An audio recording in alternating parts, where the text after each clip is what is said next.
यानंतर स्नेहल चव्हाण आपलं मनोगत व्यक्त करतील. Snehal Chavan. Good morning everyone.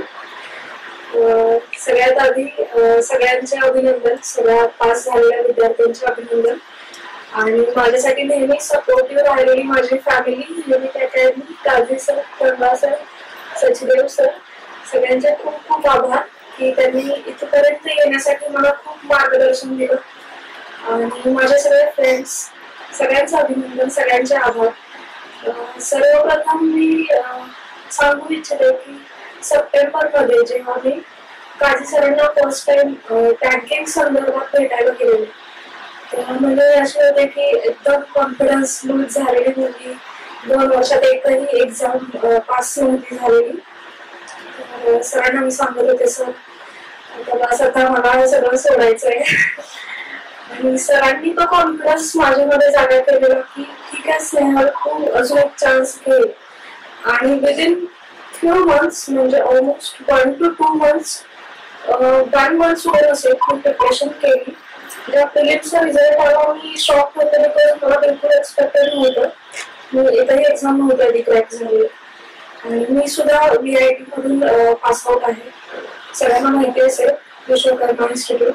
तर एक मनामध्ये राहिलेलं असतं की आपण एक मोठी IT कंपनी सोडून आलोय आणि प्लेस झालेली IT कंपनी सोडून आलोय आणि आता इथे काहीच होत नाहीये. तर कॉन्फिडन्स बिल्ड होणं खूप महत्वाची गोष्ट असते. आणि तो काझी सरांनी आणि युनिक अकॅडमीने खूप मदत केली. तेव्हा मी सरांच्या एका लेक्चरला गेले होते, तर सरांनी एक चायनीज प्रॉवर्ब सांगितली होती की जर तुम्हाला तुमचं एनिमी माहित असेल तर तुम्ही ऑलमोस्ट 50% वर्क तुमचं झालेलं असतं. तर मग तेवढंच मी लक्षात ठेवलं होतं की मी काही रिझल्ट बद्दल विचार केला नाही. फक्त एवढं ठरवलं होतं की बँकिंग काय आहे, IBPS काय आहे, एक्झाम काय आहे, सगळं जाणून घ्यायचं.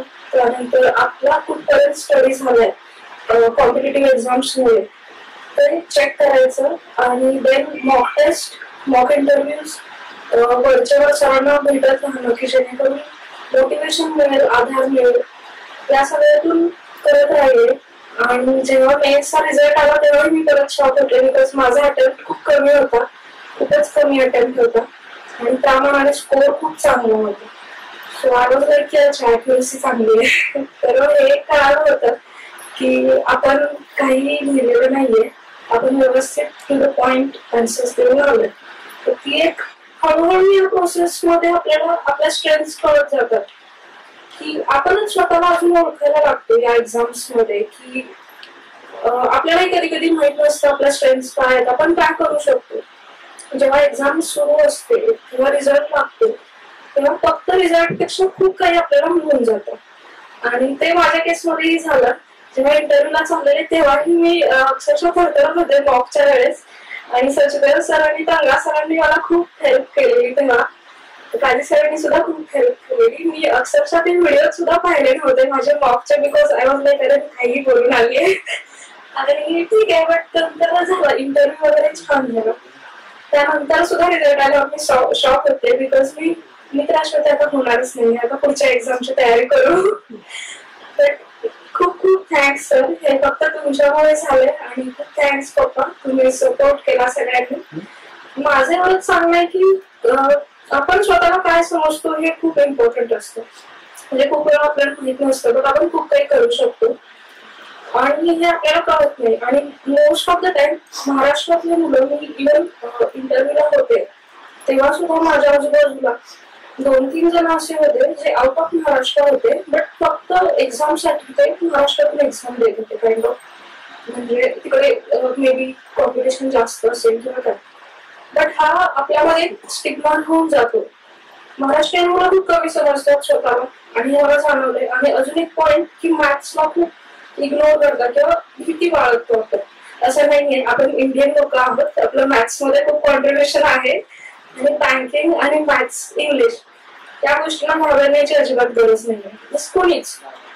फक्त आपल्याला हे आता कळत नाही, एक्झाम सुरू असतं, कुठेतरी छोटेसे आपण दुर्लक्ष करतो थोडंफार आपल्या प्रिपरेशनकडे, प्लॅनिंगकडे किंवा डे टू डे लाईफ मध्ये कॉन्फिडन्स मध्ये कमी पडतो.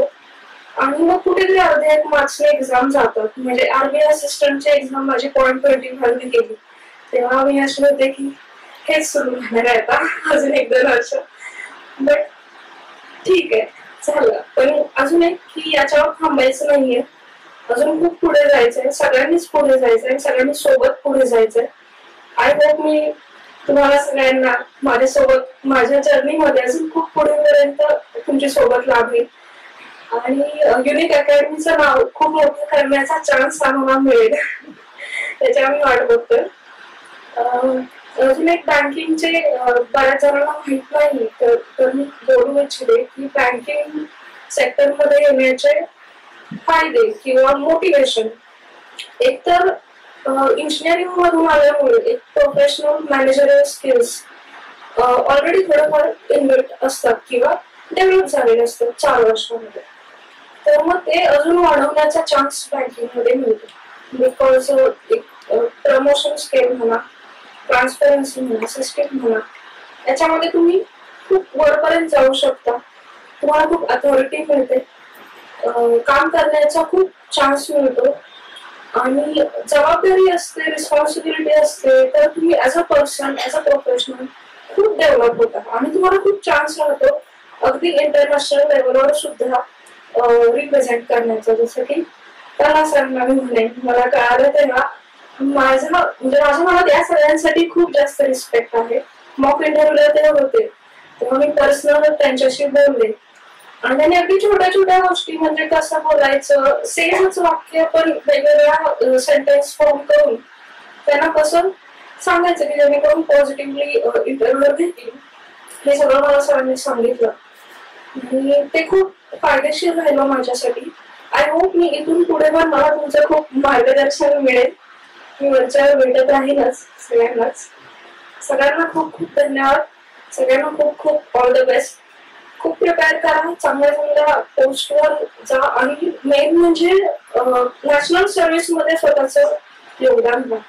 बिकॉज किती झालं तरी प्रायव्हेट आणि पब्लिक याच्यामध्ये एक पॉइंट असा असतो डिफरन्शिएटिंग की तुम्हाला सॅटिस्फॅक्शन मिळतं की आपण कोणासाठी करतोय, काय करतोय आणि त्याच्यामुळे ऍटलिस्ट एका जरी पर्सनला थोडं जरी त्याच्या आयुष्यात चेंज झाला तर ते जे सॅटिस्फॅक्शन असतं ते दुसरीकडे कुठे मिळेल. मग तुम्हाला 1 लाखाचा चेक जरी हातात मिळाला तर जर ते सॅटिस्फॅक्शन नसेल तर मग गोष्टी खूप टफ होऊन जातात most of the time private सेक्टरमध्ये. बट तुम्ही जर इकडे आला, म्हणजे माझी तरी इच्छा आहे, खूप गरज आहे सिस्टीम मध्ये, वेगवेगळ्या एक्झाम्स मध्ये, सगळ्यांनी यावं. ते यासाठी यावं की सध्या देशाला युथची खूप गरज आहे की ज्यांना आजूबाजूच्या गोष्टींचं नॉलेज असेल, त्याच्यावर विचार करू शकतील आणि त्याचं देशाला काहीतरी योगदान देऊ शकतील. मग ते कुठल्याही सेक्टरमध्ये असो, banking, insurance, government sector, public sector, कुठेही. बट या आणि ऑल द बेस्ट. सध्या तरी मी थोडंच बोलू शकेन. मला संधी दिल्याबद्दल धन्यवाद. सगळ्यांचे खूप खूप आभार. सगळ्यांना धन्यवाद, अभिनंदन आणि पुढच्या वाटचालीसाठी शुभेच्छा. थँक्यू. थँक्यू. त्यानंतर राजेंद्र चव्हाण आपलं मनोगत व्यक्त करतील आणि त्यानंतर मिलिंद पाटील बोलतील. फक्त सर्व यशवंतांना विनंती आहे की आपण 5 मिनिटांमध्ये आपलं मनोगत व्यक्त करू. सर्वप्रथम मंचावर उपस्थित सर्वजण, सगळे माझे मित्र जे सिलेक्ट झालेले आहेत वेगवेगळ्या बँकेमध्ये आणि तिथे उपस्थित जे येणाऱ्या वर्षांमध्ये बँकेची एक्झाम देणार, तर सगळ्यात पहिल्यांदा 1 तारखेला रिझल्ट बँकेचा फिक्स लागतो हे मला माहित होतं आणि 1 तारखेला सकाळी 8 वाजता वेबसाईट चेक केली तर रिझल्ट काय लागला नव्हता. 9 वाजता केली, लागला नाही. 10 वाजता केली, लागला नाही. शेवटी मी झोपून गेलो आणि मला फोन आला 12:15 वाजता आणि अननोन बरोबर नव्हता आणि मला ट्रूकॉलरनं कळालं की युनिक अकॅडमीतून फोन आला. मी वेबसाईट चेक केली, सिलेक्शन झालं होतं युनियन बँक ऑफ इंडियामध्ये. लगेच काजी सरांचा परत 5 मिनिटानंतर फोन आला आणि सरांनी डायरेक्ट मला विचारलं की कोणती बँक, म्हणून कसं युनियन बँक. मग सरांनी अभिनंदन वगैरे केलं आणि मी लगेच सर म्हटले भेटायला वगैरे. मी सरांना सांगितलं की सर माझी उद्या एक्झाम राज्यसेवेची. सर म्हटलं ठीक आहे, तू एक्झाम झाल्यानंतर नेक्स्ट वीक मध्ये. तर म्हणजे मी कोणालाच सांगितलं नाही रिझल्ट, फक्त घरी फोन करून सांगितलं भावाला. भाऊ म्हटलं कोणालाच सांगायचं नाही, उद्या एक्झाम द्यायची, उद्या तुझी जी एक्झाम आहे त्याच्या मोडमधून तू बाहेर पडायचं नाही. मग मी मोबाईल ठेवून दिला, कोणाला काय बोललो. दुसऱ्या दिवशी एक्झाम दिली, 5:30-6 वाजता रूमवर आलो, घरी फोन केला. भाऊ आणि वडील म्हटले आता सांगतो कोणाला सांगायचं त्यांना. मग शेवटी मित्रांना वगैरे फोन केला. तर मित्र म्हटलं अरे काय रिझल्ट लागला नाही, तू एवढा विषय म्हणजे तुझ्यासाठी चांगला क्षण आहे आणि तू असं कसं शांत थांबू शकतो. मला नाही म्हटलं दुसऱ्या दिवशी एक्झाम आहे होते म्हटलं. तर मला ऍक्च्युली प्रवास चालू झाला, ही जी प्री होती ना 2 तारखेला, तर 1 वर्षापूर्वी प्रवास चालू झाला होता बँकेचा. मी राज्यसेवेची तयारी करायचो आणि एप्रिलमध्ये एक्झाम दिली आणि मला समजलं की ह्या वर्षी आपण मेन्सला क्वालिफाय होत नाही, तर आता करायचं. मग मी वांचन कॉलेजमधून पासआउट झालो होतो, त्यामुळे प्लेसमेंट पण झाली होती आणि ती प्लेसमेंट सोडून मी अभ्यास चालू केला होता राज्यसेवेचा. तर मग बरेचसे मित्र होते, त्यांना विचारलं तर ते मित्र म्हटले की तू लेक्चरशिप कर. कारण का तर माझे वडील 4 महिन्यानंतर रिटायर होणार होते. वडिलांनी मला खूप संधी दिली होती की तू अभ्यास कर.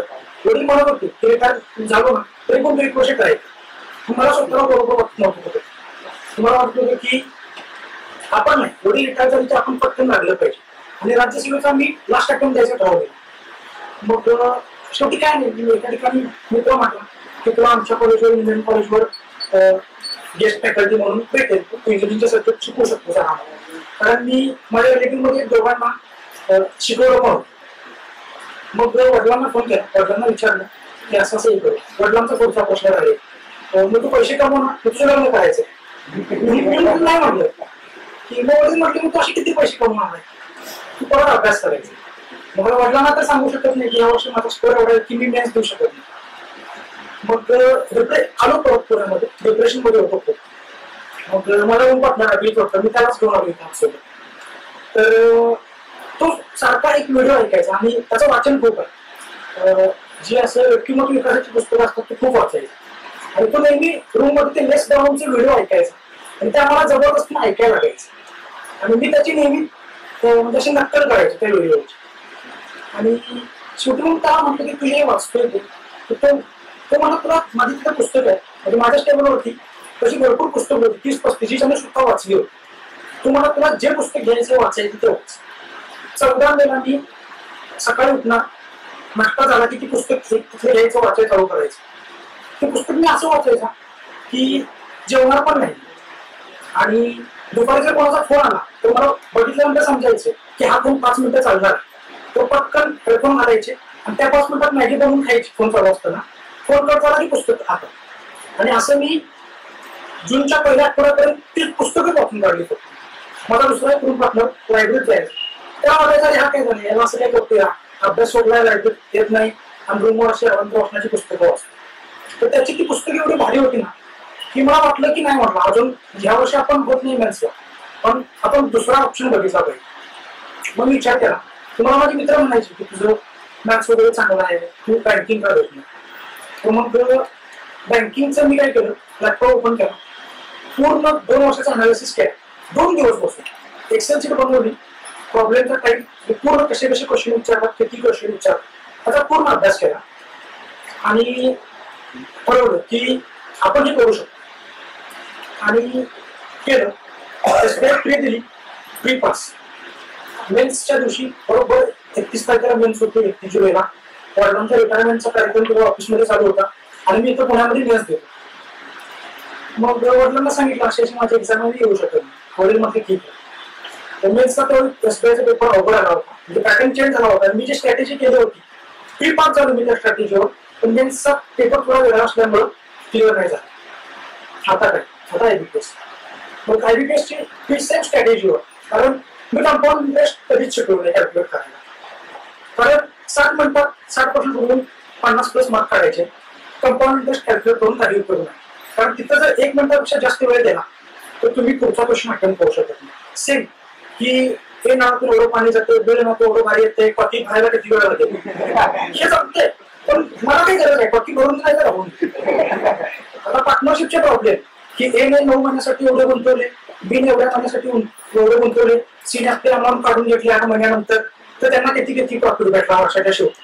मला काय करायचं जर माझ्या ह्या प्रश्नाला जर 1.5 मिनिटं लागत असेल मग ते त्यांचे रिलेटेड त्यांनी प्रॉफिट करून लॉस करून देत, माझा लॉस होतो, माझा वेळ जातो. म्हणजे आता जे काही नवीन आहेत त्यांच्यासाठी सांगतो की महाराष्ट्रामध्ये आणि इंडियामध्ये आता काही ऍप्स आहेत, वेबसाईट आहेत, त्याच्यावरती जर तुम्ही बघितलं सगळे रडत असतात की मला इंग्लिश क्लिअर नाही हुआ. म्हणजे ते आता बरेचसे सक्सेसफुल कॅन्डिडेट त्यांना तर माहित असेल की ते ऍप एक आहे त्याच्यावरती सगळे रडत असतात तरी मला इंग्लिश क्लिअर नाही हुआ, मग इंग्लिश में फेल हो गया. तर आपल्याला इंग्लिशला स्कोर करायचा नाही, इंग्लिशचा कट ऑफ लागतोय. म्हणजे जे टोटल स्कोर आहे त्याच्यापैकी फक्त तुम्हाला 33% मार्क पडले की तुम्ही कट ऑफ क्लिअर केले. त्यामुळे मी ठरवलं इंग्लिश 10 मिनिटापेक्षा जास्त अटेम्प्टच करायचं नाही. 10 मिनिटापेक्षा जास्त अटेम्प्ट करून आपण एक्झाम केली, कारण पॅसेज वाचून ते आपल्याला त्यातले ज्ञान घ्यायचं नाही. पॅसेजवर तेवढेच मोजके प्रश्न सोडवायचे, ही स्ट्रॅटेजी होती माझी. त्याच्यानंतर जसं मी तुम्हाला बोललो की मला छोटे छोटे प्रॉब्लेम सॉल्व्ह करायचे नव्हते. जे सिम्प्लिफिकेशनची सिरीज येते, अप्रॉक्सिमेशन येते, म्हणजे असे प्रश्न सोडवायचे ते डीआय सॉल्व्ह करायचे तुम्हाला. म्हणजे माझी स्ट्रॅटेजी होती. पजल्सला पण सेम. मला माहित होतं ब्लड रिलेशन आपले प्रॉब्लेम चुकत नाहीत. पहिला डायरेक्ट म्हणजे कसं मुलांना बरेचसे जसं अजिंक्य म्हटला की मॉक टेस्ट देण्याचा फायदा. तर मी ज्यावेळी मॉक टेस्ट लावली होती त्यावेळी मी हेच बघत होतो की क्वेश्चन नेक्स्ट करायचे नाही. म्हणजे आपल्याला माहित असते एक क्वेश्चन आहे त्याच्यावरती सेम 5 प्रश्न आहे. पहिला क्वेश्चन गेला ना आणि हा सॉल्व्ह करायचा नाही, मला डायरेक्ट मी 6 नंबरला जातो, तो अटेम्प्ट करायचा. ही माझी स्ट्रॅटेजी होती. आयबीपीएस प्री क्लिअर झालो, मेन्सला गेलो. मेन्स मध्ये पहिला रिझनिंग आलं होतं आणि यावेळी ज्यांनी दिल्या त्या सगळ्यांनाच माहित आहे की रिझनिंग चालू झाल्यानंतर ना की खूप मी तर एक म्हणजे 40 मिनिटं टाइम होता, 33 मिनिटापर्यंत टाइम आला रिमेनिंग टाइम. सॉल्व्ह करतोय, अटेम्प्ट होतच नाही सॉल्व्ह. म्हणजे नाही म्हटलं आपण आता 7 मिनिटं परत अटेम्प्ट करायचं. रिमेनिंग टाइम 28 मिनिट नाही झालं, मग सोडून दिलं, स्किप केलं, जे जमते ते सोडवलं. आणि तिथं आपल्याला दिसते की आपण किती क्वेश्चन अटेम्प्ट केले. तर माझे फक्त काय तर 15 क्वेश्चन ऑटोमॅटिक नेक्स्ट स्क्रीन आली, नेक्स्ट सेक्शन चालू झालं. मग मला माहित होतं हा टाइम खूप आहे नेक्स्ट सेक्शनसाठी. 2 मिनिटं डोळे मिळून शांत बसलो, विचार केला. एसबीआय मेन्सला असंच होतं, मेरिट जास्त लागणार नाही, आपण फक्त शांत डोकं घेऊन अटेम्प्ट करायचं. म्हणजे एक्झामच्या वेळी मी हा पॅटर्न फॉलो केला आणि मेन्स दिली आणि परत बॅडलं. वडिलांनी रिटायरमेंटसाठी सगळ्या मित्रांसाठी एक कार्यक्रम ठेवला होता हेल्थ जेवणाचा आणि त्यांनी तारीख वगैरे फिक्स केली आणि तारीख परत सेम आली की वडिलांचा तिकडे रिटायरमेंटला तर नव्हतं आणि ह्यावेळी माझी आयबीपीएसची मेन्स. मग सांगितलं फोन करून घ्यायला म्हटलं कार्यक्रम चेंज करायची पाहिजे. नाही म्हटलं नाही करायची, म्हणजे माझ्या नशिबातच नाही म्हटलं राहून द्या. मेन्स दिली. मग म्हटलं आता आपण दोन्ही टायमिंगला घरी नव्हतो, आपण घरी जायचं. घरी गेलो, रिझल्ट लागला. रिझल्ट लागल्यानंतर लास्ट इयर एक माझा मित्र युनायटेड बँकेत झाला होता, त्याला कॉल केला आणि म्हटलं झालो पास, आता काय करायचं इंटरव्ह्यू. तर तो म्हटलं तू काजी सरांना भेट म्हटलं मी घरी. त्याने नंबर दिला, मी काजी सरांना मेसेज केला की असं असं मी मेन्स झाली क्लिअर, मी इंटरव्ह्यूसाठी सुरू आहे. सरांनी लगेच मला दुपारच्या वेळेत 5 मिनिटाचा रिप्लाय आला आणि सर म्हणले या म्हटले तू आपण भेटू. मग पहिल्या मॉकला काही यायचं जमलं नाही मला. दुसऱ्या मॉकच्या वेळी मी आलो आणि आल्यानंतर मॉक इंटरव्ह्यूसाठी मी आतमध्ये गेलो. म्हणजे मला एवढं खबरलं होतं ना, कारण काजी सर होते, प्रवीण सर होते, सतीश सर होते की म्हणजे खूप घाबरून बसलो होतो मी आणि खूप चांगले क्वेश्चन विचारले आणि त्यातले क्वेश्चन माझे तिकडे रिपीट झाले फायनल इंटरव्ह्यूला. आणि ह्या साईडला मला काजी सर क्वेश्चन विचारत होते आणि मध्येच सतीश सरांनी एकदम असं रॅपिड राऊंड चालू केला, म्हणजे सगळे रेट्स विचारायला लागले इंटरेस्टेड. आणि सरांनी प्राणदाखवचं विचारलं आणि मी 6 बोललो आणि मला पण माहित नाही मी कसं 6 बोललो. म्हणजे उत्तर दिल्यानंतर मला कळाली 0 असते. मी आलो काय आता मित्र वगैरे होती, मी अक्षयला सांगितलं अरे म्हटलं मी ते 6 बोललो तर असं कर, मला पण आठवत नाही म्हटलं आता प्रेशर घेतलाच पाहिजे. मग नंतर डिस्कशन चालू झालं. डिस्कशनला रोज सरांनी पण काही सरांनी नोट केला होता आणि म्हणजे तो खूप मोठा ब्लंडर केला. असं म्हणजे जो क्वेश्चन कधीच चुकला नाही पाहिजे कधीच चुकायचं नाही. आणि सांगितलं बऱ्याचशा टिप्स वगैरे दिल्या. घरी गेलो, पूर्ण इंटरव्ह्यूची तयारी केली. कारण सतीश सरांनी सांगितलं होतं की जर तुम्हाला असं वाटत असेल की मेन्सचा स्कोर कुठे कमी आहे तर तुम्हाला इंटरव्ह्यूला स्कोर जास्त आला पाहिजे. मग पूर्ण म्हणजे जसं सरांनी वगैरे मार्गदर्शन केलं होतं त्याबद्दल पूर्ण अभ्यास केला त्या गोष्टीचा. आणि इंटरव्ह्यू मध्ये मला एक त्यांनी सिच्युएशन दिली होती आणि ती सिच्युएशन फक्त मी का सॉल्व्ह करू शकलो कारण मला युनिकच्या मॉक मध्ये जे सरांनी सांगितलं होतं ज्या गोष्टी करायला त्या गोष्टी मी न चुकता फायनल इंटरव्ह्यूच्या अगोदर कव्हर केल्या होत्या. आणि मला जेव्हा लास्टचा परावा निघायचा की अजून एक मॉक आहे की मी देणार आहे, तर मी नाही म्हटले, कारण मला त्याच मॉकमध्ये सगळे डाऊट्स क्लिअर झाले होते. आणि ते डाऊट्स क्लिअर झाले म्हणून माझं सिलेक्शन झालं. आता अक्षयला माहितच आहे कारण माझं किती काटावर होतं सिलेक्शन. तेवढाच आहे प्रवास. परत त्याच्यानंतर सरांना भेटतो, सर परत भविष्यात चांगलं मार्गदर्शन करतीलच, सोबत राहतील आमच्या. आणि इथे बोलायची संधी दिली त्याबद्दल युनिक अकॅडमीचे मी आभार मानतो. थँक्यू. यानंतर अक्षय खरात आपलं मनोगत व्यक्त करतील. Good morning everybody. First of all unique अकॅडमीला थँक्स देतो, धन्यवाद देतो की त्यांनी हा इतका छान प्रोग्राम ऑर्गनाईज केला. आणि इथं जमलेले माझे सगळे जे मित्र आहेत जे पास झाले आणि जे इथं आलेले आहेत, म्हणजे बँकेची एक्झाम नक्की काय आहे याची माहिती घेण्यासाठी, आणि त्यांचे जे पेरेंट्स आले आहेत जे पास झालेले आहेत त्यांचं पण मी स्वागत करतो. माझं नाव अक्षय आहे आणि मी बँक ऑफ महाराष्ट्रामध्ये ॲज अ प्रोफेशनल ऑफिसर म्हणून सिलेक्ट झालो. मी BSc कॉम्प्युटर सायन्स मधून पास झालो 2013 साली. आणि त्याच्यानंतर मी 2014 मध्ये डिप्लोमा इन सायबरला केला. आणि मग त्याच्यानंतर मग मी याच्या कॉम्पिटेटिव्ह एक्झामच्या ह्याच्यासाठी प्रयत्न करण्यासाठी स्टार्ट केलं. आणि मग जसं मला कुठलं एक्झाम मध्ये यश नाही आलं एक वर्ष, आणि मग नंतर मला बँकिंग बद्दल माहिती भेटली. मला आधी थोडीफार बँकिंग बद्दल माहिती होती की बँकिंगच्या एक्झाम होतात, पण माझा जो ॲटिट्यूड होता बँकिंग बद्दल तो खूप असा चुकीचा होता की अरे काय हे बँकिंग, म्हणजे बँक म्हटलं ना की माझ्या डोक्यात एकच फक्त इमेज तयार व्हायची, एक माणूस कॅश घेऊन बसलाय काउंटरला आणि तो पैसे देतो, ही फक्त एक इमेज होती. आणि जसं मी प्रिपरेशनला स्टार्ट केलं, मी युनिक अकॅडमीमध्ये आलो, तसं हळूहळू माझी जी इमेज आहे ती चेंज झाली. मग मला कळालं की बँकिंग हे फक्त कॅशियर पुरतं मर्यादित नसून बँकिंगमध्ये देखील बँक देखील वेगवेगळ्या सेक्टरमध्ये काम करते. आणि ते सेक्टर म्हणजे जसं सरांनी इंट्रोडक्शन करून दिलं की बँकिंग सेक्टर हे कसं आपल्या इकॉनॉमी अर्थव्यवस्थेचं कसं बॅकबोन आहे, त्यामुळे मला त्याचं महत्व कळालं की अरे हो म्हणजे हे खूप म्हणजे आहे. आणि त्याचे चॅलेंजेस आहेत ते खूप म्हणजे खूप चांगले आहेत. आणि जसं की माझ्या मित्र अजिंक्यने सांगितलं की इथं जे ग्रोथ ऑपॉर्च्युनिटीज आहेत ते खूप प्रचंड प्रमाणात आहेत. तर तुमच्याकडे टॅलेंट असेल तुम्हाला नक्कीच कोणीच थांबू शकणार नाही. आणि म्हणजे तिथले जे कोर्स आहे वगैरे ते पण खूप चांगले आहेत, जॉब सिक्युरिटी आहे. आणि मग जसं मला माहिती मिळाली तसं मी अभ्यास करत गेलो. आणि युनिक अकॅडमीबद्दल सांगायचं झालं तर ते माझं सेकंड होम आहे. म्हणजे मी लिटरली सकाळी क्लास करायचो आणि दिवस म्हणजे जेव्हा संध्याकाळी 7ला क्लास सुटायचा तेव्हा मी तिथंच असायचो, कारण की मला हे ठरवलं होतं की आता फुल टाइम अभ्यास करायचा, आपल्याला पास व्हायचं, त्याच्याशिवाय दुसऱ्याला काही. आणि जसं की म्हणजे बारीक गोष्टींचं मला कॉपरेशन घेतलं, म्हणजे सरांचं मार्गदर्शन. म्हणजे मी ठरवलं होतं की आपल्याला पास व्हायचं तर आपल्याला नेहमी म्हणजे काय माझं ऑब्झर्वेशन आलं की स्टुडंट फक्त क्लास लावतात, ते फक्त क्लासला येतात बसतात आणि निघून जातात. त्यांचं सरांशी इंटरॅक्शन होतं का, म्हणजे पर्सनल लेवलवर डाऊट विचारणं. आता आमचा सपोर्ट ग्रुप होता क्लासचा, तर सर जे आहेत खंड सर ते कधी क्विज टाकायचे किंवा आम्ही जर प्रश्न टाकले त्याच्यावर, म्हणजे मी मॅथ्सचे क्वेश्चन टाकायचो, त्यामध्ये इंग्लिशचे फॅकल्टी होते तरी पण ते आन्सर द्यायचे, कधी कधी त्यांचे आन्सर चुकायचे. नाही खेळ मिळायचं वातावरण झालं आमचं. आणि मग हे जे आहेत सर आमचे प्रवीण सर आहेत, परत हे भूषण सर आहेत, त्यांनी म्हणजे वेळोवेळी दिलेले गायडन्स. आणि मेन म्हणजे काळजी सर की ज्यांनी मला म्हणजे खरंच म्हणजे मी देखील जसं स्नेहलने सांगितलं तसं मी देखील म्हणजे थोडं डिप्रेशनमध्ये गेलो होतो. आणि त्यांनी जे मोटिवेशन दिलं त्याच्यात पूर्ण उभं राहून मी हे एक्झामच्या तयारीसाठी लागलो.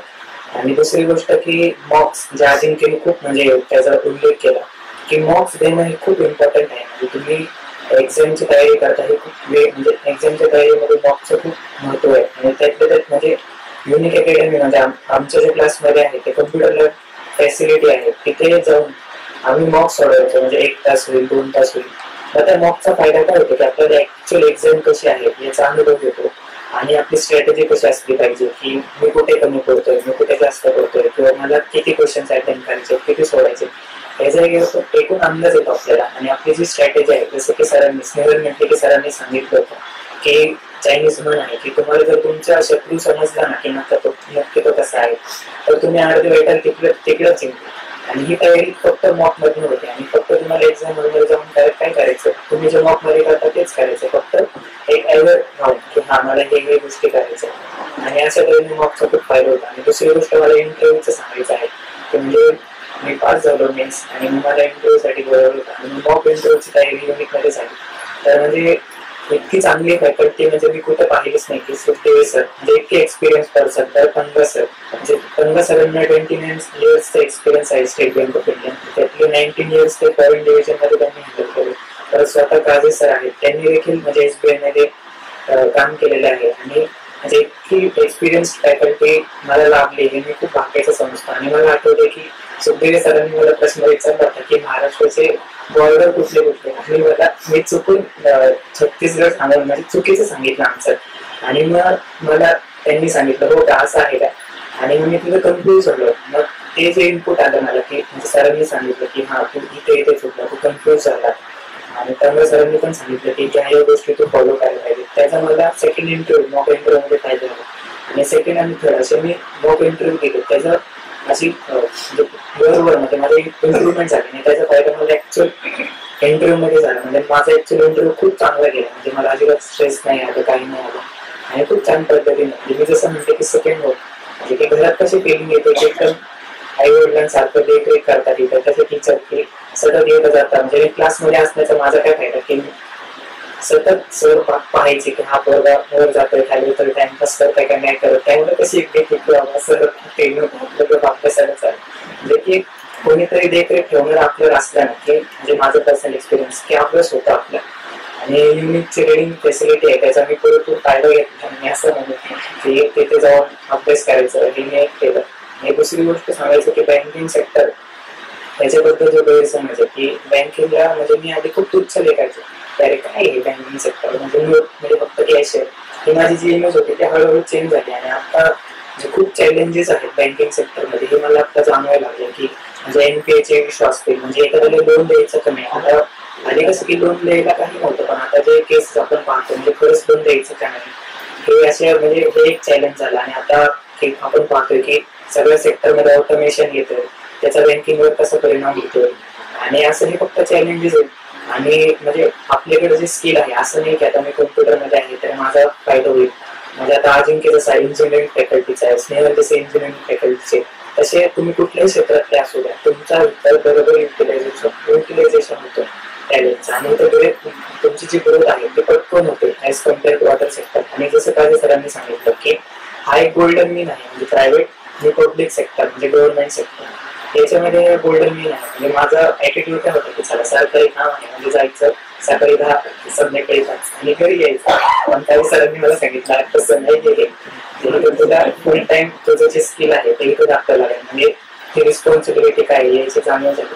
आणि जसं की स्नेहलनी सांगितलं आपण स्वतःला कसे पाहतो, जसं की सर नेहमी सांगतात की आपण स्वतःला कसे पाहतो ना हे खूप इम्पॉर्टंट आहे. म्हणजे आपण जर स्वतःला एक क्लर्क म्हणून पाहिलं तर आपण क्लर्क असेल काही आपण जर सेल्फ इमेज ठेवली नाही तर आपण काहीच नाही. आणि हा जो ऍटिट्यूड आहे की सरांनी आम्हाला डेव्हलप केला सर सांगतात, सरांनी आधी पण सांगितलं की जे नॉर्थ इंडियन किंवा नॉन महाराष्ट्रीयन लोक असतात की त्यांच्याकडे टॅलेंट नसतं पण त्यांच्याकडे ऍटिट्यूड असतो. आणि आपल्या महाराष्ट्रीयन लोकांचं काय असतं की आपल्याकडे टॅलेंट आहे बट ऍटिट्यूड नाही. आणि तो जो ऍटिट्यूड आहे तो काझी सरांनी युनिक अकॅडमीने डेव्हलप केला. आणि म्हणजे हे जे सक्सेस आहे त्याच्यामध्ये मी सर्वप्रथम हे जे सक्सेस भेटले त्याचे म्हणजे खरे वाटेकडे माझे आई वडील आहेत. म्हणजे त्यांनी जो माझ्यासाठी सपोर्ट दिला त्याच्याबद्दल मी त्यांना थँक्स आहे. दुसरी गोष्ट की माझे जे टीचर्स आहेत युनिक अकॅडमीमध्ये टीचिंग स्टाफ आणि non teaching staff Tanmay sir आहेत, प्रवीण सर आहेत, परत आपले भूषण सर आहेत, काझी सर आहेत आणि किरण सर म्हणजे यांचं मार्गदर्शन यांच्यामुळेच आणि हे जे आपल्या इंटरव्ह्यू साठी आलेले फॅकल्टी मेंबर सुखदेव सर यांचे जे इनपुट्स आहेत त्याच्यामुळेच मी हे आज जे आहे सक्सेस अचीव्ह केलं. आणि दुसरे म्हणजे माझे फ्रेंड्स त्यांच्यामुळे तर हे कधी त्यांचं शक्य झालं नसतं. म्हणजे इव्हन आपले फ्रेंड्स कुठले टाईपचे असतात हे पण खूप मॅटर करतात. म्हणजे त्यांनी वेळोवेळी आपल्याला इमोशनल सपोर्ट देणं किंवा थोडं आपण जर सोबत असेल तर तुम्ही टाईप करा आणि हे त्यांच्याशिवाय होतच नाही. आणि म्हणजे जे काही इथे माझे म्हणजे जसं स्नेहल म्हणते की सोबत पुढे जायचंय तर म्हणजे हे काय आता म्हणजे मी जस्ट PO म्हणून झालो आणखी मला खूप गोष्टी अचीव्ह करायचं याची जाणीव आहे. आणि त्याच्यासाठी मी वेळोवेळी म्हणजे काझी सर आणि तन्मय सर आणि सुखदेव सर यांचं मार्गदर्शन घेत राहिलं. आणि लाईफमध्ये आणखी म्हणजे मी एकटा नाही आपल्याला सगळ्यांनाच पुढे जायचं आहे. तर म्हणजे सर्वांना हे करू की सरांच्या सोबत तुम्ही कॉन्टॅक्टमध्ये राहा आणि म्हणजे लाईफमध्ये पुढे जाण्याचं पहा. म्हणजे इथं असलेले म्हणजे फक्त म्हणजे या प्रोग्रामसाठी आलेले आहेत माहिती घेण्यासाठी बँकेची टेस्टची किंवा एक्झाम्सची तुम्ही पूर्ण म्हणजे अजिंक्य जसं म्हटलं की तुम्ही आधी एक्झाम्सची पूर्णपणे माहिती घ्या की एक्झाम काय आहे कशी आहे ते आधी माहिती घ्या आणि मग नंतर तुम्ही एक्झाम देण्याचा प्रयत्न करा आणि नक्कीच म्हणजे तुम्हाला भेटेल म्हणजे इथे की ट्रान्सपेरन्सी आहे म्हणजे तुमचं रिझल्ट पटपट लागतं म्हणजे खूप असं डिले होत नाही किंवा चुकीचे मार्क्स येत नाही किंवा एररचे जे आहे तर म्हणते खूप म्हणजे निग्लिजिबलच आहे त्यामुळे हे बेस्ट एक्झाम आहे बेस्ट ऑपॉर्च्युनिटी आहे म्हणजे यांचं आता शेड्यूल पण आलेलं आहे आणि मी पाहिलेल्या एक्झाम पैकी यांचं शेड्यूल म्हणजे ज्या दिवशी एक्झाम होणार आहे त्याच दिवशी एक्झाम होते म्हणजे इतकं तंतोतंत शेड्यूल मी कुठल्याच एक्झामचं पाहिलं त्यामुळे हे खूप चांगली ऑपॉर्च्युनिटी आहे आता ऑक्टोबरमध्ये कॉलेज परत IBPS नोटिफिकेशन येणार आहे तर त्या एक्झामसाठी जर तुम्हाला करायचं असेल तर तुम्ही पूर्णपणे माहिती घ्या आणि वाटल्यास तर सरांचा गायडन्स घ्या आणि नक्की हे एक्झाम देण्याचा प्रयत्न करा युनिक अकॅडमीने मला बोलण्याची संधी दिली त्याबद्दल धन्यवाद. यानंतर मिलिंद पाटील बोलतील. सगळ्यात पहिल्यांदा युनिकनं हा सन्मानाचा कार्यक्रम केला त्याबद्दल युनिक अकॅडमीचं तर आभार मानतो आणि माझ्या सहकारी मित्रांचं अभिनंदन करतो की सर्वांचं सिलेक्शन झाले. तर मुळामध्ये मी जास्त वेळ घेणार नाही फक्त मी 2 गोष्टींबद्दल बोलेल. एक म्हणजे माझ्या याच्यामध्ये युनिकची होता आणि मी इकडं कसा आलो याबद्दल तर आता मी पहिल्यांदा युनिक बद्दल बोलेन. तर मेन्सचा रिझल्ट लागलेला मी 5 झालो सर आणि मग मी तर ग्रामीण भागातला कोल्हापूर जिल्ह्यातला मला एकतर युनिक अकॅडमी असे इंटरव्ह्यू घेते त्यावेळेलाच मला इतका उशीर झाला की तोपर्यंत 2 म्हणजे मॉक संपले होते आपले आणि तिसऱ्या मॉकच्या वेळेस मला माहित झालं खरं तर मला फक्त एकच मॉक देता आला पण तो इतका लाखामोलाचा मॉक होता की मला ऍक्च्युअली इंटरव्ह्यू वेळेस खूपच फायदा झाला कारण ज्यावेळेस मी इंटरव्ह्यू आलो होतो त्यावेळेस म्हणजे माझ्या फॉर्मल ड्रेसही नव्हतं मी याच कपड्यामध्ये आलेलो होतो आणि मग इंटरव्ह्यू वगैरे झाला आणि इंटरव्ह्यू झाल्यानंतर मग सरांनी सजेशन वगैरे सांगत होते मी इंटरव्ह्यू तर दिला जसं सर क्वेश्चन विचारत होते सगळे 4-5 पॅनल मेंबर होते मी आन्सर करत होतो आणि मग माझा इंटरव्ह्यू झाल्यानंतर सरांनी सगळ्यांना बोलवलं होतं एकदम एकत्र सजेशन सांगण्यासाठी किंवा तुमचं काय चुकतंय आणि कसं तर त्यावेळेस प्रवीण सरांनी मला एक कमेंट दिली होती की मिलिंद तुझ्या खालच्या पॉकेटमध्ये जो पेन ठेवाय ना तो खाली नसतो ठेवायचा वरती ठेवायचा असतो. मग तेव्हा माझ्या लक्षात आलं की इंटरव्ह्यूचं पॅनल हे आपल्याला किती बारकाईने आपल्याला लिहायचं ते मला तेव्हा लक्षात आलं आणि बाकीच्या कमेंट्स मध्ये सरांनी असं सांगितलं होतं की तुला माहिती आहे तुझा कॉन्फिडन्स जरासा कमी आहे तू थोडासा कॉन्फिडन्स वाढव आणि सरांनी आणखी कमेंट दिली सरांनी की तुझा प्रामाणिकपणा आम्हाला आवडला ज्या प्रामाणिकपणे तू इथं उत्तर देतोस त्याच प्रामाणिकपणे तिथं उत्तर दे आणि अगदी लिटरली मला जेव्हा माझा इंटरव्ह्यू चालू झाला तेव्हा मला असं वाटलं की मी कदाचित युनिकचा दुसरा मॉक देतो असं वाटलं कारण पहिला मॉक माझा इथं झाला होता आणि दुसरा इंटरव्ह्यू देतो त्यावेळेस मला असं वाटलंच नाही की मी IBPSचा इंटरव्ह्यू देतो मला असं वाटत होतं की मी युनिकचाच मॉक देतोय म्हणजे इतकी चांगली तयारी तिथे आमची करून घेतली. आता जास्त न वेळ घेता दुसरी एक गोष्ट सांगेन की मागाशी बोलता बोलता माझा मित्र म्हणाला की सरांचा 5 मिनिटात रिप्लाय अगदी खरं आहे ते सरांना काही डाऊट असला लगेच विचारतात परवा मी नागपूर डॉक्युमेंट व्हेरिफिकेशनला गेलो होतो मला अतिशय असं जेन्युइन डाऊट होता मी तर नाही सांगू शकत परंतु सरांचा लगेच मला स्वतःहून कॉल आला की मिलिंद मी असा माझ्या मित्राला फोन केला होता आणि तू असं कर किंवा असं नको करूस म्हणजे मला ते इतकं बघायला म्हणाला त्यामुळे आयुष्यात सर कधीही मला काही डाऊट वाटला तरी मी आपल्याला तुमच्याकडे येणार तुम्हाला मी माझा डाऊट विचारणार. आणि मग त्यानंतर माझी पहिलीच फ्री होती मित्रांचं मार्गदर्शन होतं त्याचा सपोर्ट होता आणि जेव्हा फ्री झाली सर अवघ्या 0.75 मार्कांनी मी फ्री क्लिअर झालो म्हणजे 47.5 चा कट ऑफ लागला मला 48.25 मार्क मिळाले तेव्हा लक्षात आलं आपल्याकडून खरंच काहीतरी चांगलं होणार आहे असं दिसतंय आणि मग झपाट्यानं मेन्सचा अभ्यास केला मेन्सलाही धाकधूक होती मनामध्ये काय होणार काय माहित नव्हतं आणि मेन्सही झाली जेव्हा मेन्स झाली तेव्हा पुढे प्रश्न होता कारण ग्रामीण भागातला असल्यामुळे थोडा निर्गंड होता या काही इंटरव्ह्यूचं कसं होणार मग इथं मित्रांच्या मदतीने वगैरे म्हणजे कळलं की युनिक घेते मग इंटरव्ह्यू म्हणून मग असाच एक मित्र म्हणला की अरे चांगले होता इंटरव्ह्यू जाऊन तरी एक्झाम दिला होता मला तो रोहितच आहे तो रोहितनच दिला होता मग तो रोहितचा माझा कॉन्टॅक्ट होता मग मी गेलो इंटरव्ह्यूला तर तो पर्सनल एक्सपिरियन्स आणि त्यानंतरच सगळ्यांना सोबत घेऊन जे आपलं काय कमी पडतं हे सांगायची जी पद्धत आहे माझं जे चुकतंय त्याचं जे चुकतंय तिचं जे चुकतंय ते सगळं मला कळतं म्हणजे पुढच्या वेळेस ती चूक माझ्याकडे होत नाही म्हणजे इतकं भारी मांडणी आणि इंटरव्ह्यू मध्ये जसे क्वेश्चन विचारले जातील अगदी तंतोतंत तशी तयारी करून घेण्याची पद्धत ती मला खूप आवडली कदाचित युनिकच्या सानिध्यात जर मी आलो नसतो तर कदाचित काही वेळेस इंटरव्ह्यूला खूप महत्व होतं कारण कट ऑफ खूप कमी होतं आणि इंटरव्ह्यूच्या मार्कांचा खूप मोठा रोल होता त्यामुळं कदाचित मी नीटकडे आलो नसतो तर मी आज इथं दिसलो नसतो कदाचित, कारण युनिटचं खूप माझ्या यशामध्ये महत्वाचं योगदान आहे. आणि मी काळजी सरांना पर्सनली खूप थँक्यू म्हणेन, कारण सर तुमचा खूप गायडन्स मला महत्वपूर्ण ठरला. धन्यवाद मित्रांनो, आणि तुमच्या करिअरसाठी खूप शुभेच्छा.